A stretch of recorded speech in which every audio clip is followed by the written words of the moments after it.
Well, Brandon, honestly, like I appreciate you reaching out. I just love stories. I love the trade. I love stories. That's why I started this in the beginning, was just to share our stories and get the word out, raise awareness of this amazing industry, this amazing trade, just because I've lived it for two generations now. And actually my 18, now 19-year-old kid told me he wants to be a lineman. So I could talk a bit about that too. So he's heading down the road. He just got hired by a line contractor in BC. So pretty stoked on maybe three generations in it. But yeah, thanks for coming on and thanks for reaching out. Thanks for having me. I appreciate it. So your story is unique, and I want to dive into that because it is a unique story. Where does it start? Um, well, man, I born and raised in Arkansas. Um, 15 years old, riding a four wheeler just like every body around here does, and made a stupid mistake. Got hit by a truck. Fortunate that I survived. I got broke my whole right leg and broke my left ankle. Didn't have a shirt or helmet on. Had shorts and Crocs. Ended up getting a blood infection. They kind of came in and told my parents like, "Hey, you've got a couple options. You know, amputate it and kind of roll on, or we can try to save it and then end up being amputated later on." So they ultimately made the decision to try to get my life back to normal. So I was going into 10th grade. It happened the week before 10th grade. Rolled on. Went tried the college thing. It was not for me. So I was kind of laid back thinking, what am I going to do? Ended up knowing a guy that worked at the co-op around the house that had gone to this new co-op line school at a community college. So I thought, well, heck, I'll go try to do it. Graduated there in 2013. Only option, really in Arkansas at that time for a kid was to go non-union contracting. I did that for, uh, I guess 2 years, then hired on with the local utility at the house, or start out in Little Rock, Arkansas, and couldn't have been better. I mean, honestly, I was in a good hand. I'm kind of cocky, thought, well, I made it to the utility, I'm going to lay back, and found out real quick that wasn't going to happen. I'm fortunate that the journeymen that were there were, they were some of the best linemen I've ever seen. Turned me into a good hand, and then transferred back to the house, get closer with my wife and his family, as close as we possibly could get with that utility. Worked there for 10 years. Back in 24, kind of I was sitting down the road really more or less for uh, being open and honest about a near miss that I had. It was catastrophic in the beginning, but looking back on it now, 2 years to this month later, it was probably the best thing that ever happened to me. I met some of the best guys in the world on the union contracting side that I didn't even know was out there. So, yeah, did it all with one leg. I don't like really telling people I have one leg when we get out to a job. Hurricane Helene went down to Georgia, pulled up, got out of the truck, and they're like, well, we got this climber in this cotton field. And I was like, well, heck, I'll climb it. Went up there, climbed it, was coming down, and some guys there from Boston, like, man, why do you climb so weird for coming down? I was like, well, I got one leg. And then that's when everybody's like, oh, okay, like, daggum, like, we can't be lazy. And I'm not saying I'm a top hand by any means, but, I just never let it define me. And luckily, my parents, I've got some great parents. I know everybody thinks that, but my dad, he's kind of the old school generation. And from the time I lost my leg till now, it's been like, hey, you're not going to feel sorry for yourself. Like, you're not going to be a couch potato. You're not going to live off the government. Like, go out and make a living for yourself. And I remember being mad at him as all get out. But now looking back on it, 34 years old. I guess this year it'll be 19 years since I lost my leg. Yeah. And it's just like, man, you can't ask for better people. So, What's the if I rewind for a second, what's the lesson for the 15-year-old, 16-year-old kid through, what you're doing? You just goofing around, doing normal things. Like I rode a lot of dirt bikes when I was that age as well. Like that's all I cared about was I come from Canada, so it was ice hockey in the winter and dirt bikes in the summer. All I cared about was my next tank of fuel. I was just having some flashbacks for some of the dumb shit I did on a dirt bike as well. It was just that you're just out not thinking Yeah. anything's gonna happen, and Well, man, I mean, I could remember, I think I was in sixth grade, got done with a football game. My dad was like, hey, come on, we're going to town. And went to a bigger area from, I mean, I grew up in a real small area, but get in the truck and I'm like, hey, what are we doing? He's like, we're going to get a four wheeler. And I mean, from right then on till I lost my leg, that was my means of transportation. It didn't matter if it's 15 miles down the road. I'd take off and go to my cousin's house or whatever. And yeah, so that day I actually got my first truck. They got me. And he beat himself up for a long time because I was like, hey, let me drive my truck up here to, up this dirt road. And he's like, no, you'll probably wreck it. And lo and behold, it was a path I'd traveled a million times. There was a barn on the right side of me, and the sun was setting, to the west. And I could always look at that barn and see if anything was coming. And then when I'd come down the road, I'd look to the left. And just so happened that time I missed that truck. I looked to the left, and when I turned back and looked, there's a truck right there. I mean, it was yeah. blink of an eye. So like I said a million times, I did that. So yeah, just out goofing around. I can't even remember what I was doing really. I think I went to a friend's house and was trying to get him to ride with me. Thankfully, he wasn't with me. But yeah, just It's so wild. yeah, it's yeah. I had a buddy when I was in high school. I can't remember. It was right around that 10th, 11th grade. Same sort of thing. It was he lived on a farm and he's ripping down a dirt road. And it was through this one fence, the gate was never closed. Nobody ever closed this gate, ever. For some reason, the gate was closed. Somebody had gone and closed his gate. The sun was setting right on the path. So he's looking straight into the sun, just thinking, this thing was never closed. He rode this every day. He freaking hit that thing and almost lost his life. Same thing. He's never been same in the head since, but he is alive. But yeah, just wasn't wearing a helmet. Was just doing all the dumb things. Just going for a rip, right? Yeah, it's Yeah. man, and I feel bad for my kids because they want to go and run and gun, and I always swore I wouldn't be that dad, but now it's like, It's hey, hard. yeah, it's like, hey, man, you got to think about what's fixing to happen. Yeah. And I want them to learn the lessons the hard way, but at the same time, it's like, I don't want to go through what my parents went through. Yeah. And that's just kind of, where I'm at on that, all that. Yeah. So you choose line work. So you've said you've never let it define you. So obviously, like that's if you're going to choose something like climbing poles, like it's just kind of a weird, like it's strange that you'd choose that. Like what's going through your head when you're choosing that? And you're like, yeah, I can do anything. Let's try this line work thing out. Well, man, like, so like I said, I went to community college for a year and a half. I kind of got in some trouble with the law for drinking, and judge made me move back home. And I was working at a sporting goods store and going when I did go to college, your class I was going, and my mom was finally like, hey, look, we're done. Like, whatever your next step is, like, it's got to be a productive step. And Yeah. I remember riding around with that guy um, that worked at the co-op. He's still there, he's serviceman, Troubleman now, but he was like, man, there's this school. And I started asking him about it, and I was like, well, I'd like, maybe I'll try it. So I got online and put in for it. Just thought, well, that's that. I didn't really know what a lineman was. I think even then, back in, the early 2010s, nobody really knew what a lineman was. And I got a call one day early in the morning, like 9 o'clock in the morning. And he's like, hey, man, you want to come up here? We see your application. You want to come up and try it? And I was like, well, yeah.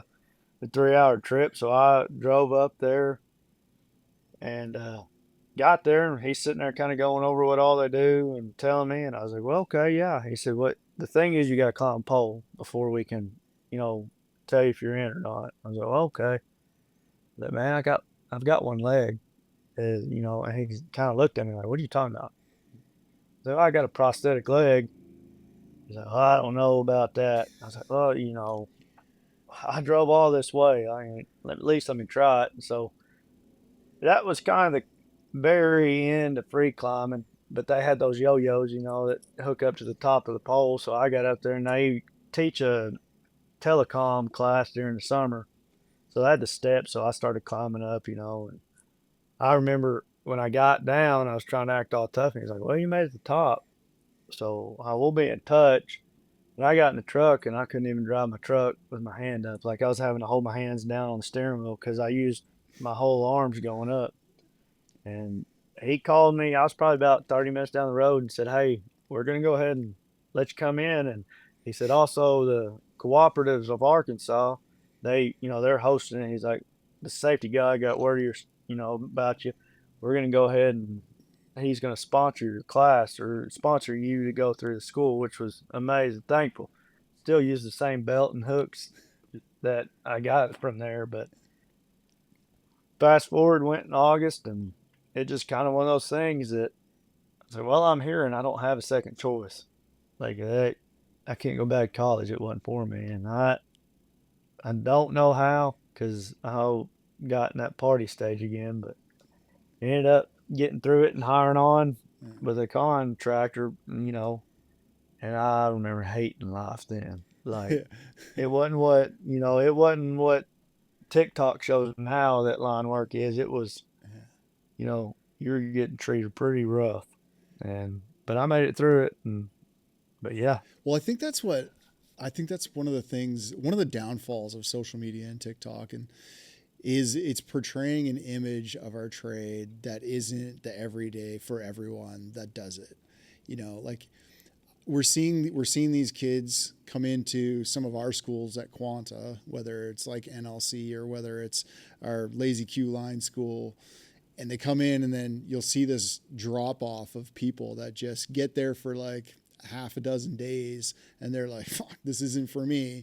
I'm out," because it isn't all helicopters and helicopter rides to the top of the pole and all this kind of thing. They're like, "Nope, I'm out of here." So that's one of the downfalls. That's why I like this, like a long form conversation. I like telling people, like, you want to get a real good feel for what the trade is, just listen to a dozen of these shows by real people that just talk about real life, how it is and how it isn't. So yeah, TikTok's Oh, yeah. yeah, drives you crazy a little bit. Where, at what point did you lose your leg? Like at what point of the leg?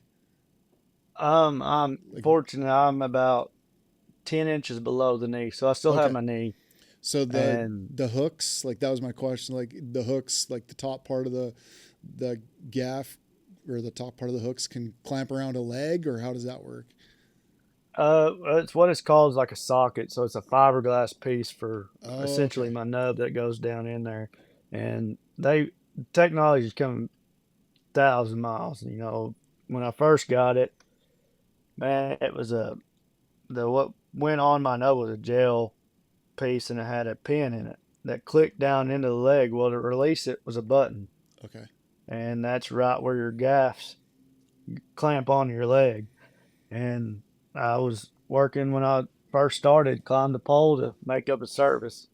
And I kind of lost that, going through climbing school, you get confident in climbing. Well, when you get out here, you're not really climbing all the time.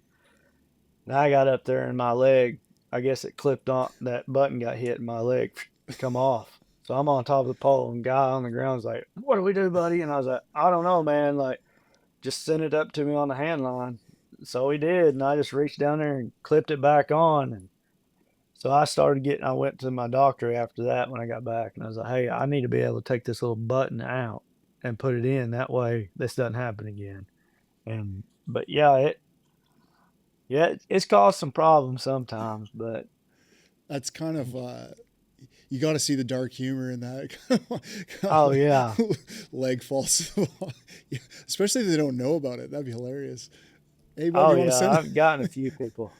I've, I've gotten a few people every now and then that have no idea we had. I mean, it can be fun. I make a lot of it. Yeah. I don't really use it. I'll tell people, "Oh man, my leg hurts," but give me about 2,500 milligrams of ibuprofen Yeah. in 30 minutes and I can get to rolling on. But Vitamin I. yeah. How have you had to learn? Like, how different is it climbing? I guess you don't know what it's like before, but like just from watching people regular climb, what have you had to adapt?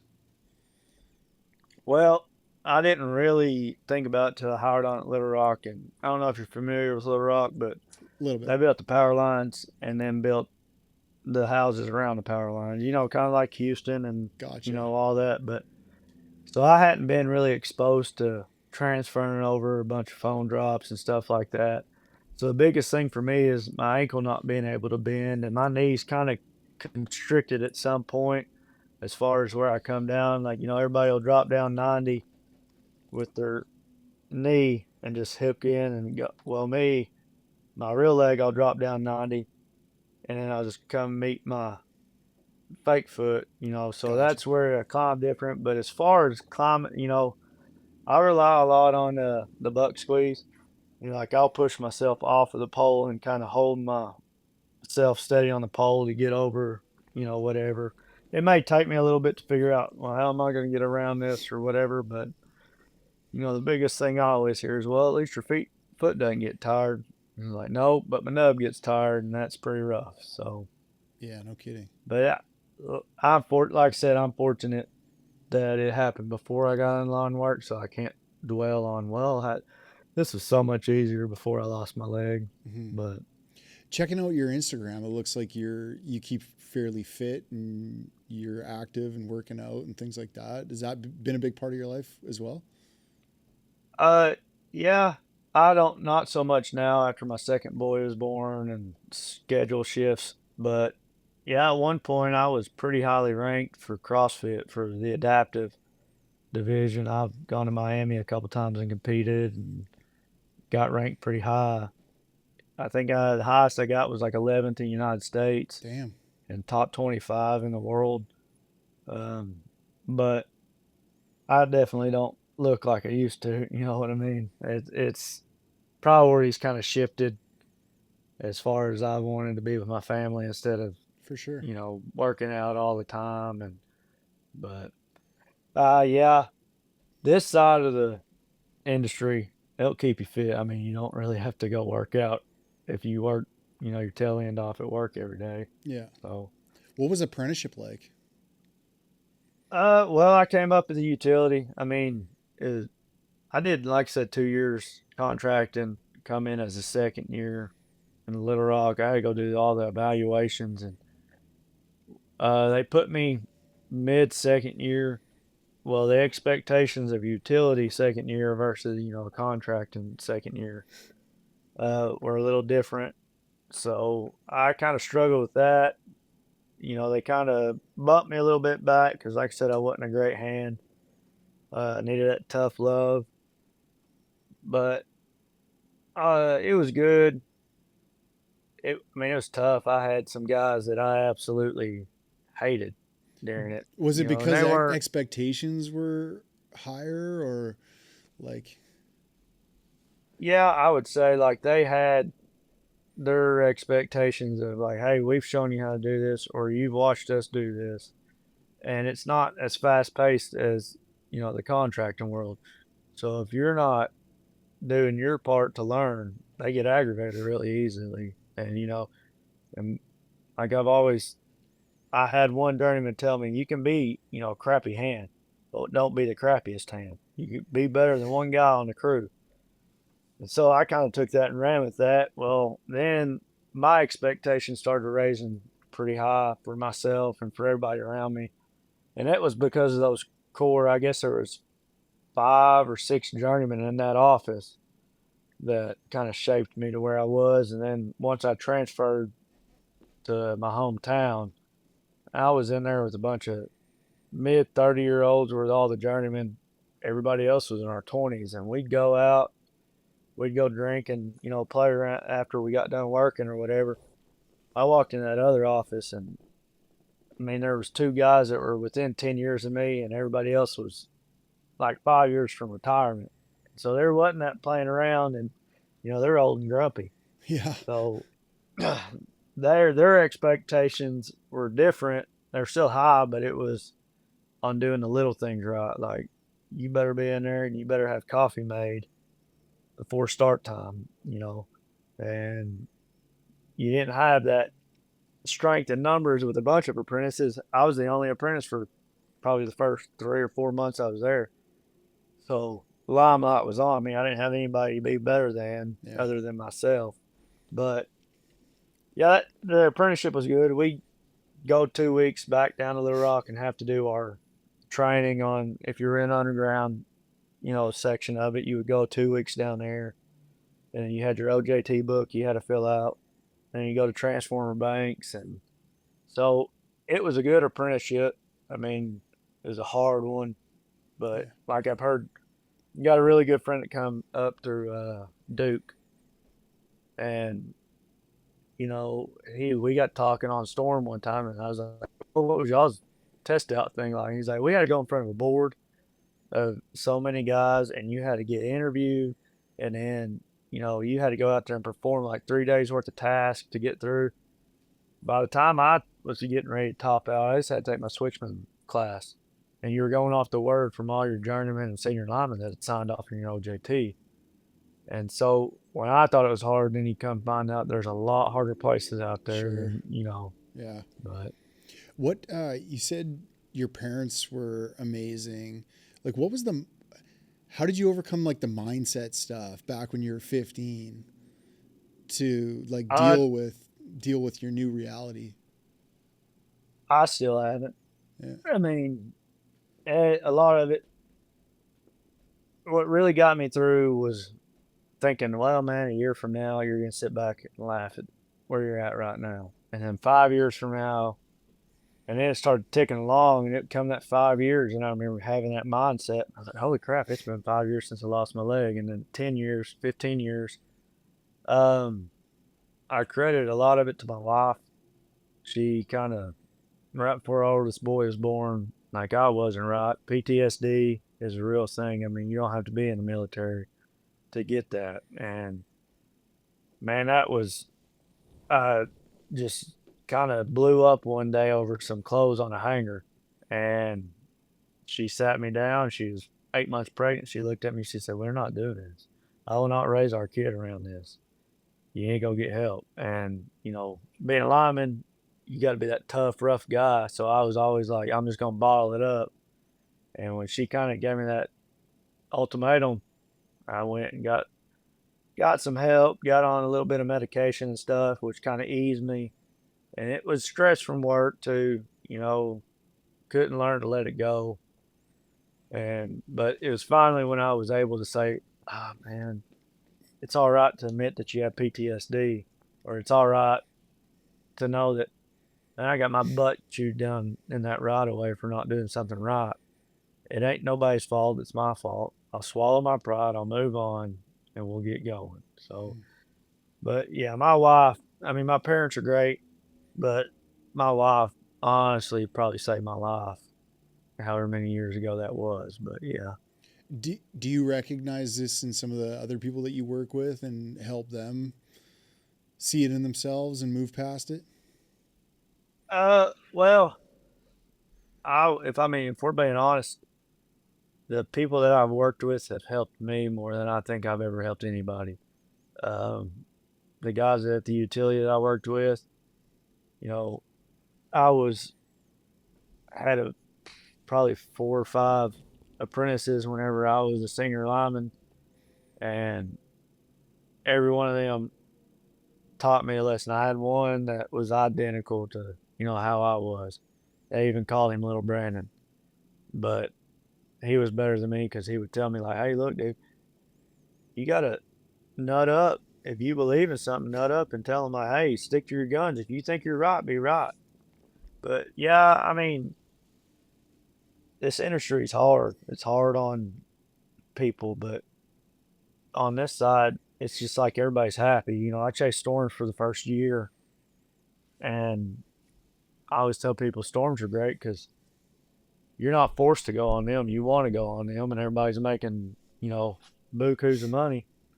So everybody's always happy. But that can also be, you know, a cover up. I had a really good friend I met on my first storm, and I found out 3 months after the fact that, I mean, he passed away, and I don't know the full details, but it's kind of like you're saying, helping them. Maybe I should have stepped up if I knew something or kept in touch. I'm real bad about not calling people.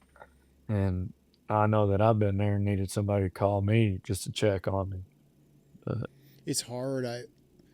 I've had three direct, like, close people I worked with, brothers, like friends in the trade, linemen, that passed away either as a direct result or kind of slightly adjacent to, but like a mental health problem. They either took their own life, or you know it was alcohol abuse or something like that that got to them in the end. And it is a tough trade. It's such a fine line to walk, because you need to be tough to be in this trade and do this work. So there's a component to that, an aspect to that, and you want to make sure that if somebody's coming into this industry, that they can hack it.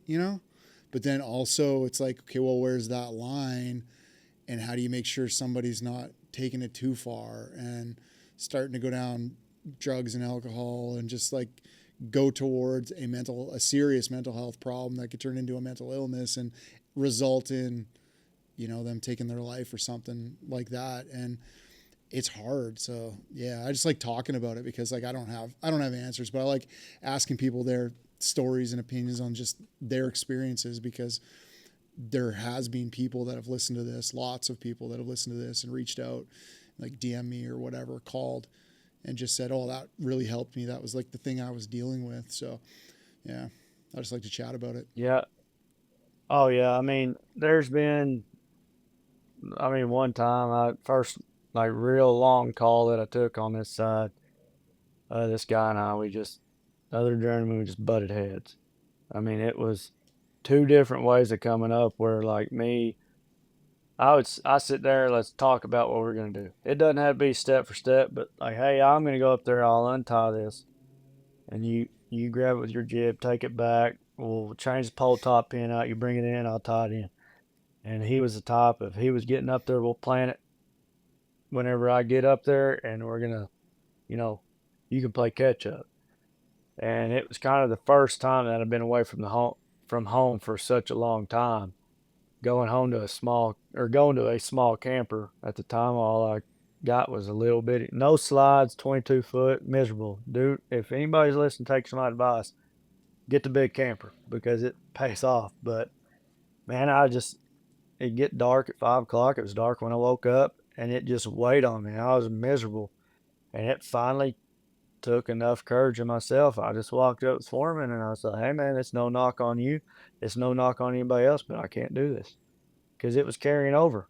And dark thoughts come to people when they're alone.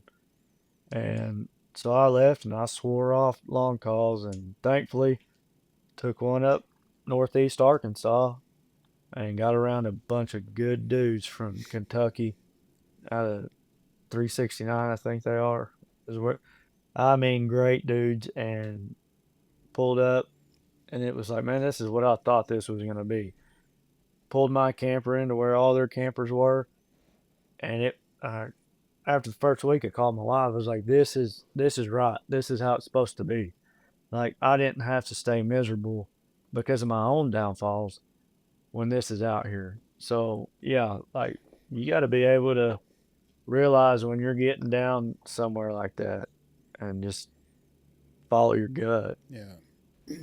Yeah, I got this one lineman buddy that I worked with him a lot in the past, around 2012, 13, 14. I worked quite a bit with him in the field, doing some bare hand, 500 kV bare hand work in BC.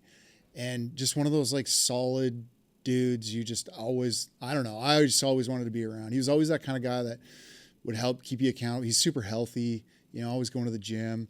Love to live it up too, though. Like, love to live life, love to party, that sort of thing. But was always like right back on, staying healthy. And just, yeah, now every time I see him, I only see him every couple of years where I get to hang around him for a day or two. But every time I do, I just, like, I really appreciate it. And it's like, it's those dudes, man. Like, recognize them if they're around, and like, or be that somebody for somebody else. Just always that person. Hey, come on, let's go chat, let's go whatever, let's go work out. You gonna be up in the morning? Let's go. Yeah, I just always appreciated that.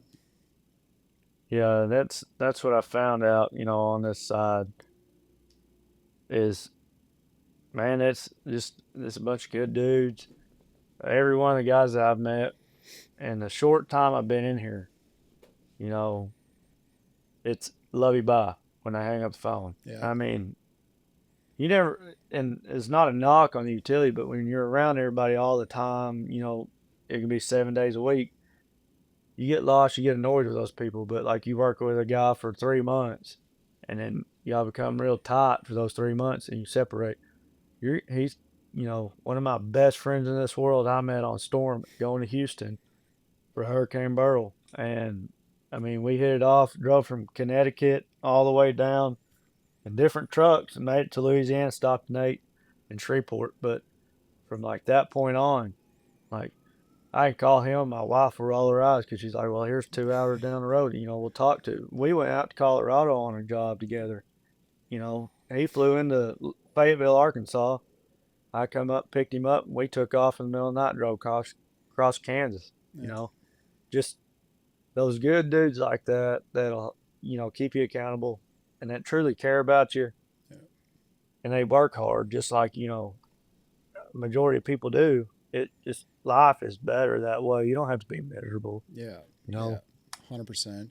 It's recognizing that too, like recognizing those dudes, and realizing that it is rare. Real like almost like enjoy that as well. It's like it comes and goes, especially in the contracting world. Like, I always worked for contractors. I never did work for a utility. And so I was constantly around. And you just, like you said, you're around these guys for 3 months, 6 months, even sometimes these bigger jobs. And it seems like it's the norm. But then one day it's just like over and you both go different directions to different jobs after that. And you might not connect again for a year or two or 3. But when you do, it's like you never left. Like those ones, they're rare and they're like important. Yeah. Oh yeah. Yeah. What's been the most enjoyable part of the job? What do you like the best about it? The craftsmanship, like to me, I mean, I can still drive by around the house Yeah. and I'll catch myself and be looking at a pole that I may have worked whenever I was a third year apprentice. Like, daggum. Like, looking back on that, it's probably, oh, that looks like crap. But now, driving by, I'll go out of my way off the interstate if I know I'm around somewhere I work because it's like, oh, it's cool seeing that you built that. And Yeah. I know the regular Joe doesn't know what he's looking at, but doing that and then just, as cliche as it sounds, like being able to climb, even still now, I Yeah. mean, 2012 to 2016, it's 14 years, I guess. And I can still get on a pair of hooks and hold my own. But you start to feel your age after, Oh yeah. you know, 30's not a lie. And No. then the closer you get to 40, it's kind of like, oh, that gum, my back's starting to hurt a lot worse. But Yes, sir. it's just, there's nothing in this line of work that, I mean, yeah, your monotonous stuff of going and building single phase taps, 2 or 3 pole extensions of a pot, going to, a house meter. That gets old, but it's just the troubleshooting too. It sounds corny, but all of it. I mean, Yeah. don't get me wrong. There's been many a days, and it may have been many a consecutive days where like, daggum, I should have done something else. Like, it sucks, but at the end of the day, it's provided a good life for me. It's provided a good life for my family, and I've met a lot of good people. Like I said, I've gotten to do a lot of cool things. I I mean, got this one 60 kV transmission pole, just a single pole as a tangent, I think. No, maybe it was an angle. Anyway, post top insulators. It's in northern British Columbia. I'm from British Columbia, Canada. It's in northern BC. The guy I was on that pole with, so I was an apprentice. I started in 2000. I was on that pole, and it was like late 2001, maybe 2002, as an apprentice with this with my foreman. he still drives by that pole. He's like a trades trainer instructor type guy now. So he still does these northern runs where he'll drive by that every, maybe once a year, maybe once every 2 years. That pole's still standing. That fucking thing was 50 years old when I climbed it, and it's still the same gray pole. That thing's been it's been in the ground for like 80 years. It's insane. And every time he drives by though, he takes a photo of it. And I still got the photo of him and I on that pole. So every time he drives by, he takes another one. He texts me. That's like the only time I ever talk to him anymore. It's just when he sends me a photo of that pole. But it's just that memory, right? Like, hey, still there. You remember freaking 20 some years ago when we were on that thing? Yeah, it's cool. Yeah, a lot of people, I mean, my wife, she doesn't get it because I can tell her, like, I can drive by a pole and be like, yeah, this is me and so and so and so and so built this. And I said, and that arm right there kicked my butt or whatever. And she's like, how do you remember this? And, you talk to people whenever I was still, at the utility. It wasn't, hey, we're going down this road. It was, hey, you remember that night that car hit that pole and, this happened or this happened? It's, oh, yeah. Well, this is right past that. So go on down. So, I mean, it's crazy, but Yeah. yeah. It's almost like it's a memory. It's like you created art together or something dumb like that. Like you Yeah. just built a bunch of memories. Maybe it's just like the suffering. Like it was joint suffering in doing this task and enjoying it together or not enjoying it together, but you suffered through it and it created a bond and a memory. Oh, yeah. Um, what's next for you? You working projects now or I, what are you up to? on a FEMA project right now, a big tornado came through up northwest Arkansas. And the FEMA, I guess, gave the co-op over here some money to, fix it right. I mean, I don't know logistics. I may get in trouble for saying that. I don't know. But uh, if you would have talked to me about 3 years ago, I thought I'd be in a safety department as a utility. That's kind of where I was headed. That's what I wanted to do, get into management.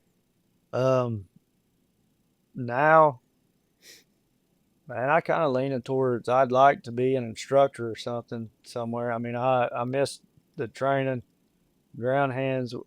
I like kind of teaching them all the small tips and tricks. Like, hey, man, your journeyman's up there. It's cold. If you go get his glove bag out of the bucket and go put it, in the cab, just on the dash and have the defroster on, he's going to be a lot nicer to not being a butthole to him, but he's going Yeah. to have patience with you because he's going to remember that. So yeah, I mean, for now it's just you know not job hopping, but just working. And Yeah. I coach my oldest in baseball, so I always tell people I'm to the point now where I kind of want to work till about March, April when baseball season hits up, and I want to take off, do that, and then go back about August, September, and work the rest of the year. But I dream would be to be an instructor somewhere close around the house where I could be home with my family, and but also kind of get to teach the next generation. Well, But we should talk after this. I might have some connections for you if you're interested. oh yeah, You talk about for sure. safety though. We were chatting a little bit about it before we jumped on and hit record. What's the intrigue with safety? Is that's something you try to promote in the trade and you're on top of it? You saw yourself going that direction. Explain that a little bit. Yeah, I mean, so background. I know I talk about the utility a lot, and I know it's a downfall, but that was 10 years of my life, Yeah. and so I was on the safety advisory board for that utility. Uh, at the highest point, I was the distribution chairman for the state of Arkansas for the company. And I mean, I just kind of got into it, got that full responsibility where it was like, okay, this is something that I can make or break with myself. And got to looking at it and realizing that it's not just when they tell you that this rule's written in blood. I mean, it really is. There's a reason behind every rule. I do think that you're getting to where now it's just a blanket effect. Like one guy messed up, he cut himself with a pocket knife because we failed to train him. You shouldn't have to train a guy to use a pocket knife, but The only thing you should do is cut towards your buddy, not your body. That should be about all you hear. But this way the world is now, that's not the case. But instead of taking the proper steps to train this guy, we're going to throw a blanket on it. No more knives. I've seen that. I've seen where you're not allowed to have a knife on the crew, not even to carry a pocket knife. It doesn't matter if you're 80 years old. No pocket knives. And then it's like, okay, now we're going to give you these cut resistant gloves that come up to your, your elbow so you can't cut yourself. And then it got to where Hawkbill blunt tip knives. It's like you can still do the same thing. It's not the tool's fault. It's the training aspect of it. But like, so I was wanting to be that guy where something happens. It's let's take a step back. Let's not throw a blanket over everything that could have happened. Let's take a step back. Maybe that guy was working 36 hours straight, which we never did that, but maybe he's working 36 hours straight. Maybe his mind's not right.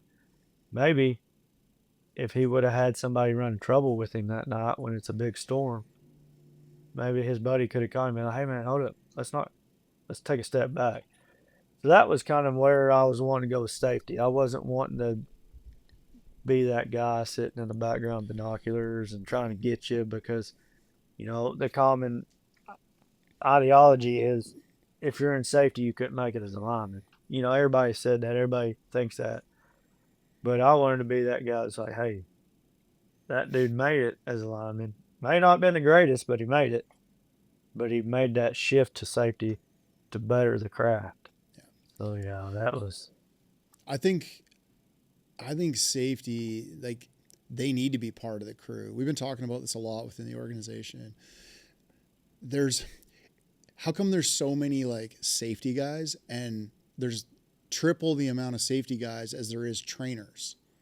That seems messed up. Like, do you think if we trained people better to do all aspects of the job, do you think the safety would improve? Probably. So we kind of got to get away from this like ticky box safety because, you're not just going to give guys longer, better gloves and that's going to prevent all the cutting part. Like, you need to train them to use the tools better, but give them the tools still. Just teach them how to use them better. You know what I mean? Like, that's sort of a mentality versus that ticky box policing safety mentality. Like, oh, I'm going to come get you because you're not wearing your safety glasses right. You don't got your side shields on. That's I'm glad you said. I mean, that's the thing. Nowadays it feels like the industry wants journeyman linemen. They don't care about making it hard. Like me, I got held back in my apprenticeship, like I said, that 3 months or whatever, because I wasn't cutting it. Yeah, I was mad, but those guys saw that I was not ready to progress in my apprenticeship. So you're going to either get this scare tactic to shape up or you're going to hit the road. But now it's like, oh, this guy's not cutting it. But man, in 2 years, he can be a switchman. And we have a big storm. He can go and do all these switching and clearance orders. And we can let these contractors come in here and they can get the wire up. And, if he messes up, he messes up. We'll get rid of him. We'll hire somebody new. And in 2.5 years, we'll have another one. It's all about the journeyman title. And yeah, I think if you had, more training, take a step back, train the right way. My climbing school is 9 months. Now, I don't know what they are, but for the first 3.5 months of my climbing school, it was just up and down on poles until you got comfortable.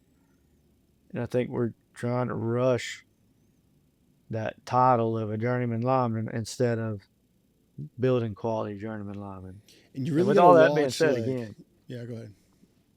oh, I'm just saying, with all that being said, by no means do I think I'm top tier journeyman lineman. And I know that when I get to talking, that's kind of me sounding arrogant, but I mean, I'm the hardest critic on myself, but I'm very passionate about it. And I don't want to go to a buddy's funeral Yeah. because he got pushed through. You know what I mean? Yeah, totally. So yeah, I'm with you on that one. I've always said I'm just a lineman that decided to talk and put it on the internet. I'm no better or worse than anyone else. I just we share experiences, right? And we learn from shared experiences and shared knowledge.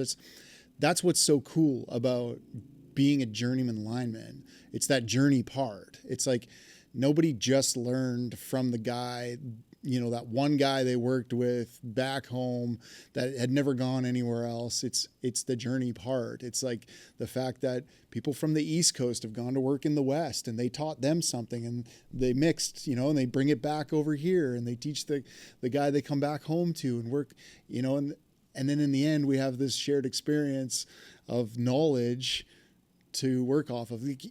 Most other trades don't do that. You don't see plumbers really go outside their hometown and learn some plumbing skills from somebody in New York City one day and then friggin' South California the next in a wildfire. You know what I mean? Like, that's what's so cool Yeah. about what we do is we can travel around, we can learn from people, and we can take the good back, throw the bad out, and keep going. So yeah, that's what I've loved about it. Oh yeah. And I mean, the fact, like you're saying, it's cool. Like I've worked with guys from, Kentucky, and then turned around and went down and worked with guys from Florida, turned around. And then like today we had a guy start, and he'd been in California. He's from Oklahoma, went to California and worked for a while. And, he's like, well, I'm tired of this. So he come back home. It's like, daggum, dude, I'm from 2 hours south of Fayetteville, Arkansas, and I'm working with guys from Oklahoma, California, all around, and everybody has their own way to do stuff, and it's pretty cool to, something I've done a million times with the hoist. This guy can get up there and do with a pair of slackies and be more efficient and quicker, and it look better and easier. And it's like, daggum, I'm going to use that. And a lot of the guys are going to be like, hey, if you like that, I'll take the time to show you. And that just builds the craft better for the Yeah. whole industry as a whole. Yeah. Yeah. We got to be better at, not that we're not good at it, but like we need to make sure that we're keeping up and being proficient and being good at helping each other out versus tearing each other down. And maybe it's just the internet that I get to see that on nowadays, and I don't get to like go out in the field as much as I used to and actually witness it firsthand by working. But I just think we really need to make sure that we're protecting that part of our brotherhood by helping train each other, because I don't want to see these GoFundMe, posts on Instagram anymore. Like, I want to see that we were the safest industry out there. We had zero fatalities. Like, that's the ultimate goal, even if it seems unachievable. Why is it unachievable? We can do that together by helping each other. Like, we can't just rely on, I guess we just can't just rely on safety departments to help make us safe, especially when we look at them and go, that's just the safety guy. I don't want to pay attention to him. So like, who's responsible for safety then? You. And then you're responsible for helping the guy beside you, and he's responsible for you and himself. That's the only way we're going to make it better. Yeah, I think like be your brother's keeper, I think that's been said so many times now. Like it's almost like it's the poster child for every company out there. You know what I mean? Like you Yeah. see on all these lime trucks, be your brother's keeper. Well, you see it so many times, you don't think about it, and I didn't realize it until I went on Storm, but it's like I'd always had that kind of, I knew where the safety manual was in the bucket truck. Like I got a question, I go check on that. First Storm, and it's like I'm looking around. Not that the guys were doing anything wrong, but when you're with guys from 15 different states and you don't know how they work, and you get thinking, daggum, he says he went down there and verified that open point and that he's got a source ground and I'm good to go to work. And myself, to protect me and the guys with me, I'm going to go ahead and box myself in and put my own grounds up so I know what's going on around me. And I think that's where we got to get back to is I, I just don't think there's a lot of trust nowadays with that other guy because it's gotten so monotonous and everybody's always hearing be your brother's keeper, be safe, live safe. How do you live safe? Yeah. You don't. You have to fail safely, in my opinion. Yeah. Like, yeah, everybody get up there doing hot work. Mistakes are going to happen when you work I mean, 10,000 polls a year. I know that's a crazy amount, but just saying, something's going to happen. You do it enough, Yeah. but it's how you prepare for if something goes on. I think that's where we've kind of dropped the ball too. We should be supporting linemen as safety men as well, instead of discouraging it, instead of saying things like, oh, you just couldn't cut it as a lineman, you're going to safety. It's like, no, you just look at it as like another part of your career. I've done so many different things, so many different roles in my career. Like the first 15 years, I was on the tools doing every aspect of the job. I just was checking the bucket list of all the cool shit I wanted to do, from working distribution, urban distribution, to transmission, to heli work, bare hand, everything. After 15 years, I tried some management. Then I was like, oh, I don't want to do this anymore. I tried some instructing for a few years. Now I'm doing this. Like, it should be encouraged that it's just like another part of your career. Nobody really wants to stay, climbing poles and towers till they're 85 years old. Like, encourage different parts of the career, because I think it should be linemen, in the safety department. It should be, because you speak the language, you know the job. Like, it's different. You just take a safety guy. Like, they're good. Don't get me wrong. They're needed too, but it's like, it's and, not or. And lineman, a safety guy and a safety lineman.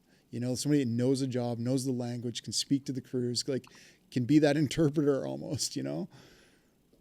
Yeah, it kind of, from what I saw towards the end, was it was all about, like, the safety guy wanting to see your hazard, and like your JHA, and you better have everything on your JHA, and if you didn't, that's where the problem was.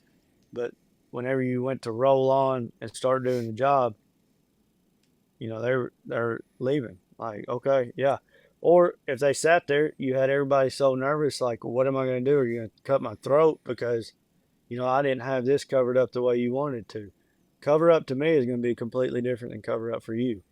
So that's what happened. I think that these safety guys get in there and they're worried about the JHAs, because if anything happens to you, as long as I made sure you had it on your JHA, we're good to go. That's just a piece of paper telling you where the hospital is 100%. and where your address is. The conversation is where it's at. And I'm not talking about a conversation like we're getting to on the iPads.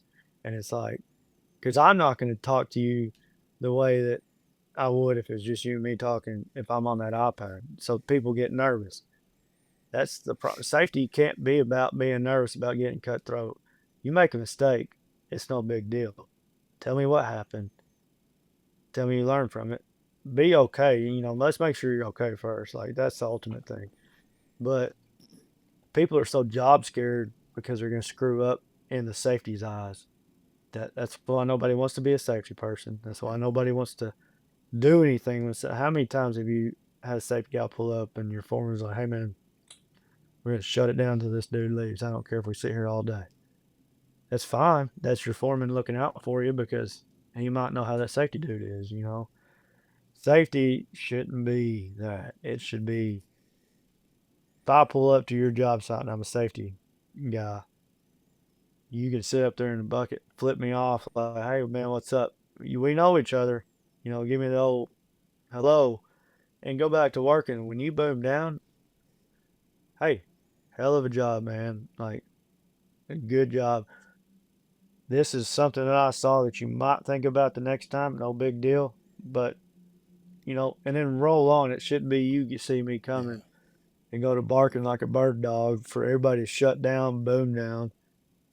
And then when you not do nothing, or if you do, I'm sitting there going, well, you're an idiot. You should have had 15 guts up there instead of one.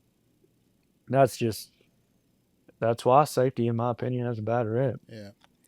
Yeah. It's that mix of, there's legal over here and there's actual safety over here. The crews, are playing in this world of, I'm trying to be safe and get home at the end of the day. And then you got the legal department with the safety team making sure that all the boxes are checked on the JHA. Yeah. And the JHAs are freaking ridiculous now. Yeah. Like, just, I ain't gonna dive deep into that Yeah, because I I could go got you. on, but, I got you. you know, Well, what else is on your heart to chat about?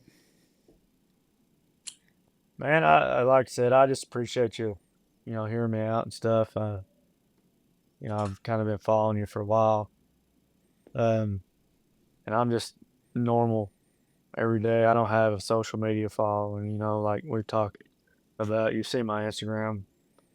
And a majority of that was from when I was the one-legged dude doing CrossFit. Um, You should. but You should build up a following. I think you've got a man, really unique story, man, and I think like a lot of people could benefit from it. I would, and now by now, I get on my high horse and get to babbling, and then I, end up sounding stupid. No. I gotta get better on my talking, but man, I just want that one guy maybe that having a hard time on the crew that he's on. Maybe he gets on this, listen to it on the way home or something. He's like, man, that dude didn't have to do that podcast. And he got on there and he was, and not saying the other guys are real. I talked to Alex and America's Best Lineman and all that, just reaching out to them. Good dudes, but they have a social media following, and like I don't. So maybe that kid's like, man, he's just an overpaid grunt sitting there being real No. on the podcast, and but I'm saying like he hears that like me Sure. talking, think I can relate to him, pushes through it, and then in 10 years, like I said, he thinks in 10 years I'll look back and laugh, and I'll be pushing a crew or something. And fast forward 10 years from now, and he's like, "Man, I'm glad I ran across that." That's kind of what my goal was with this, Cool. and Ha- Have again, you I'm heard appreciative me of you. talk about? Have you heard me? Well, I appreciate that. Have you heard me share the Noah Edmonds story? Have you heard me share that story on my socials or on the podcast at all? Uh, Probably not. You'd So, probably have to. so I had Noah on the show a while back. So I was about 2 years into doing the podcast. I started the podcast in 2019. So it was probably like 2020, 2021. It's not more than that. I was maybe 40-ish episodes into doing this. And I'm just a lineman who decided to talk about line work, interview linemen, and put it on the internet, right? I never thought it would be much of anything.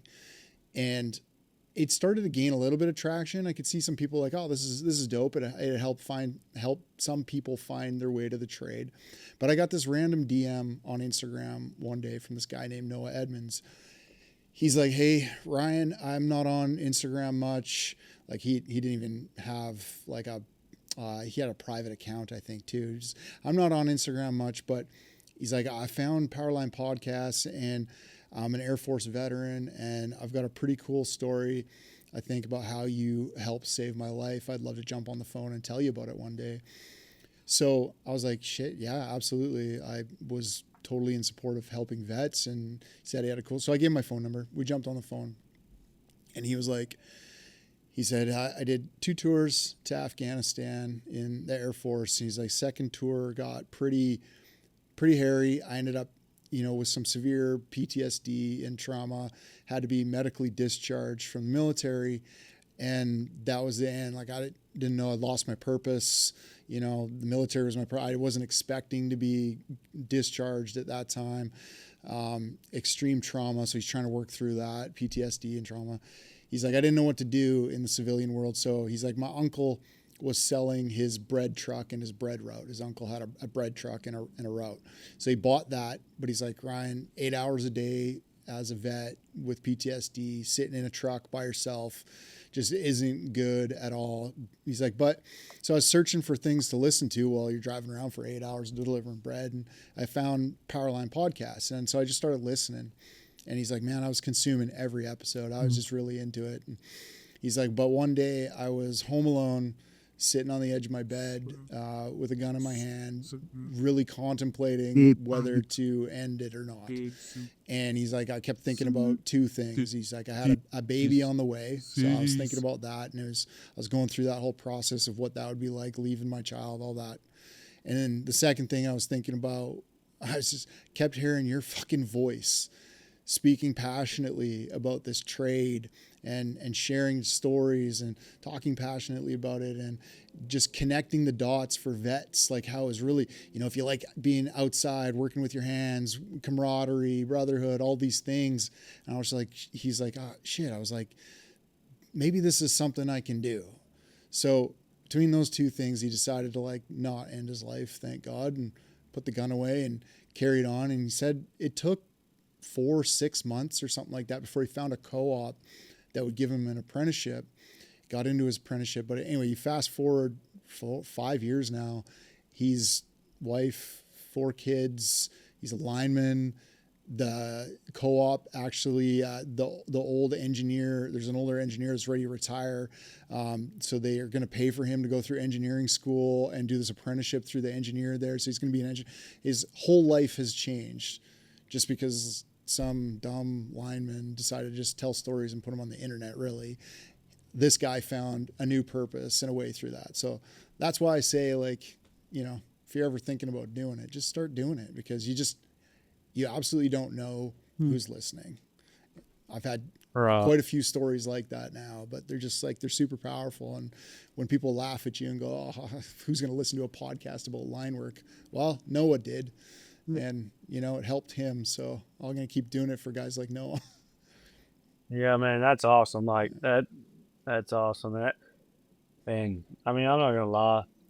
I've thought about it and doing, I'd like to do a podcast, or get not be an influencer, because, I'm 34 years old. I ain't got time. But like to teach, like, Alex and America's Best Lineman and stuff. Those dudes, they're teaching, they're helping those guys, those young guys out that are scared, that are scared to go ask that asshole journeyman that screams about everything because, he's just, a dick. But I don't know if I'm allowed to say that. But yeah, you are. You're good. They're getting on there and they're helping this younger generation out. And it's good. I mean, there were probably times I wish that I could have got on Google or something and found something like how to make a towel wire the right way, because I don't want to get screamed at. Yeah. And you don't look like an idiot. Those guys are taking their time. And I think that's why I lean towards, wanting to be an instructor, not to coddle people. I think that's the furthest thing than what you need to do in this line of work. Because I had a really good journeyman, really good friend of mine that he could see that I'd get up there and I'd get flustered and, get mad and just get to flinging stuff around. He saw that and he would sit down there and he would just talk shit to me constantly and not belittle me, just talk shit like, man, that's eating you up, I had a dog named Chain Hoist one day. He'd eat a man's ass. And just, he got to me to where I was focused on being mad at him and everything went smoother. And one day I just come down and he's like, hey man, what were you thinking about up there? I was like, thinking about how you don't shut your mouth. And he's like, yeah, but look what you just did. And look up and it was kind of right when it clicked for me. And I've used that, that lesson with a guy who's one-handed lineman. No pun intended. I know that's a bad analogy, but he would hold on and work like this. And I was like, man, you know what? And I mean, I had that. And he's really good. One of my really good friends. And I had him so mad. And I mean, he was cussing. We're behind some businesses and stuff. And he's loud as it is, but he's dropping mother effer and this and that. But he got it done. He come down and he's like, man, I'll fix and kick your ass. I said, dude, listen to me. That's why I did it. And he's like, oh, hell, that makes sense. And then he's called me and told me plenty of times that, man, I appreciate that. That was awesome. So that's kind of where I want to be too, do stuff like that. But well, you should, dude. I appreciate you talking to me, and anytime you want to come on and chat more, I would love to have you on again. Hey man, I appreciate you. Thanks for hearing me out. Absolutely. And I'll definitely holler at you. This content is completely free. All right. The only thing I'm asking you for is to hit that subscribe button. And I know it's cheesy. I know it's corny. I know every YouTuber asks you to hit that button and you're probably sick and tired of it. But if you like the show and you want to see the show grow, this is the way I proved to the people in charge that it's worth investing in. So it's pretty simple, and it's the price you can pay for me. It's no money. It's just a subscribe. Please hit the subscribe, and I appreciate the heck out of you for it.